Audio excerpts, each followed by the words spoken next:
तुमचा CIBIL score नक्की कशावर ठरतो? फक्त EMI वेळेत भरला म्हणजे क्रेडिट स्कोअर वाढतो का?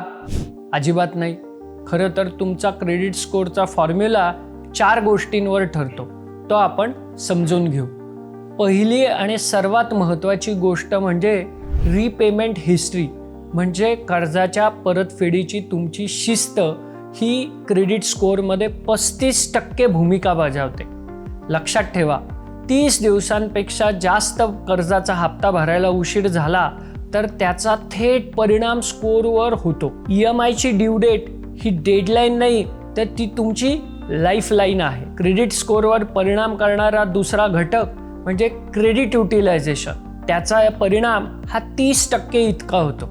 समजा तुमच्या क्रेडिट कार्डची लिमिट 1 लाख रुपये आहे आणि तुम्ही 90,000 रुपयापर्यंत ती लिमिट वापरताय, तर बँकेला वाटतं की तुम्ही क्रेडिट हंग्री आहात, म्हणजे तुम्ही पूर्णपणे त्या कर्जावर जगण्यासाठी अवलंबून आहात. नियम एकदम सोपा आहे. तुम्ही क्रेडिट कार्डच्या लिमिटच्या 30%च्या आतच खर्च करा. तुमच्या क्रेडिट स्कोअरवर परिणाम करणारी तिसरी गोष्ट म्हणजे क्रेडिट एज.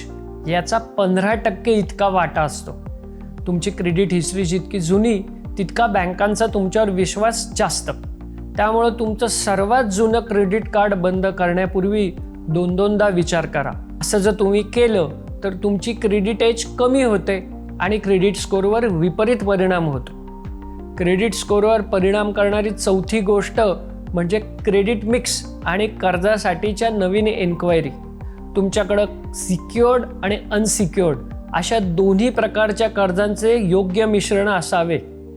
पण एकाच वेळी अनेक बँकांकडे तुम्ही कर्जासाठी सतत जर चौकशा करत असाल तर हे तुमचं डेस्परेशन दाखवतं आणि क्रेडिट स्कोअर खाली येतो. आजच तुमच्या डायरीत लिहा की कर्जाच्या बाबत तुम्ही कोणती शिस्त पाळणार आहात.